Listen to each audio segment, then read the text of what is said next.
Pot pot അങ്ങ് pot കുറെ pot എടുക്കുന്ന തിരിച്ചവിടെ ഇങ്ങോട്ട് പോ, ഇങ്ങോട്ട് പോ, അങ്ങ് പോ അങ്ങ് പോ അങ്ങ് പോ, ഞാൻ എടുത്തോളൂ.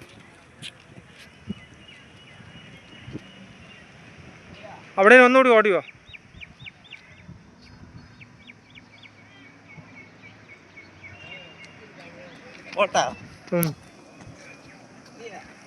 മതി, ഇവിടെ വന്നൊന്ന് പറ, ഇവിടെ വന്ന് ഇങ്ങോട്ട് പോ, കടലെത്തുവോ. ഇവരുടെ ശ്രീനിവാസനാണ് നിൽക്കുന്നത്. അണ്ണാമല സ്റ്റേഡിയത്താണ് ഇപ്പം ശ്രീനിവാസൻ നിൽക്കുന്നത്. അപ്പോൾ മത്സരം 5000 മീറ്റർ കഴിഞ്ഞില്ലേ ഇപ്പോൾ. അപ്പോൾ എങ്ങനെയായിരുന്നു അതിൻ്റെ ഇത്? 5000 മീറ്റർ പ്രതീക്ഷ ഉണ്ടായിരുന്നു. ഇതിൽ നോക്കി പറ.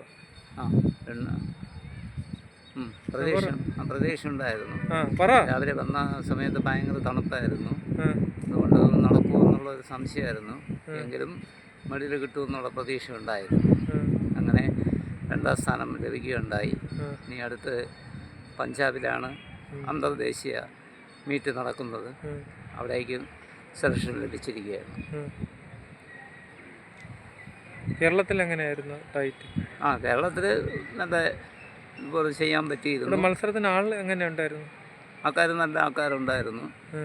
കായിക താരങ്ങൾ ഒരു 10-40ഓളം പേര് പങ്കെടുക്കുകയുണ്ടായി. അടുത്ത് പഞ്ചാബിലാണ് വെച്ച് നടക്കുന്നത്. എവിടെ വർക്ക് ചെയ്യണത്? ഞാൻ അയ്യങ്കാളി കായിക സ്കൂൾ വെള്ളയാണ്. അവിടെ ക്ലീൻ പോസ്റ്റായിട്ടാണ് ഇപ്പം നിൽക്കുന്നത്. നിങ്ങൾ സ്ഥിരമായി ഡെയിലി ബസ്സാണോ?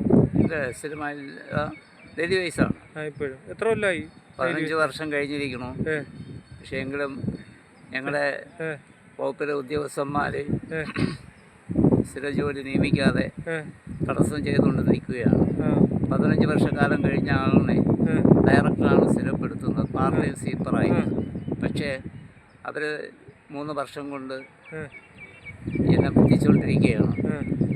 സർക്കാരിനായിക്കട്ടെ ഗൗരവശം പറയുന്നത്, ഞാൻ ചോദിക്കുന്നതിനുള്ള മറുപടിയല്ല അവർ തരുന്നത്. ബാധകമല്ല, അർഹതയില്ല, ഇത് വിവരാവകാശ പരിധിയിൽ വരുന്നതല്ല എന്നൊക്കെ പറഞ്ഞുകൊണ്ടാണ് അവരയക്കുകയും അതേപോലെ നിരന്തരമായിട്ട് അയക്കുമ്പോൾ ഒന്നും അറിഞ്ഞുകൂടാത്ത ഒരു കുട്ടിക്ക് വിവരാവകാശ എഴുതുമ്പോൾ ഇത് ഏത് ഉദ്യോഗസ്ഥനാണ് എഴുതുന്നതെന്ന് പോലും അറിയാൻ പറ്റുന്നില്ല. പക്ഷേ എങ്കിൽ തന്നെയും എൻ്റെ ഒരു പേപ്പർ നമ്മുടെ വകുപ്പിലെ ഡയറക്ടറാണ് ഇത് ഒപ്പുവെക്കാനുള്ളത്. അവരെന്നോട് പറഞ്ഞു പറ്റിക്കുകയാണ്, സർക്കാരിനയക്കട്ടെ, സർക്കാരിന് അയച്ചിട്ടില്ല എന്ന് പറഞ്ഞാണ് പറ്റുക. എൻ്റെ ഈ പാർട്ടി സ്വീപ്പറായിട്ടുള്ള ജോലി സർക്കാരിലെ ഡയറക്ടറാണ് അത് പാസ്സാക്കാനുള്ളത്. അപ്പോൾ ഞാനൊരു പട്ടികജാതിക്കാരനായത് കൊണ്ടാണോ എന്നോട് ഈ നടപടി സ്വീകരിക്കുന്നത് എന്ന് എനിക്ക് തോന്നുന്നുണ്ട്. അതിനുവേണ്ടി ഞാൻ മേലധികാരികളുമായിട്ട് ഞാൻ സംസാരിക്കാനുള്ള തീരുമാനത്തിലാണ്.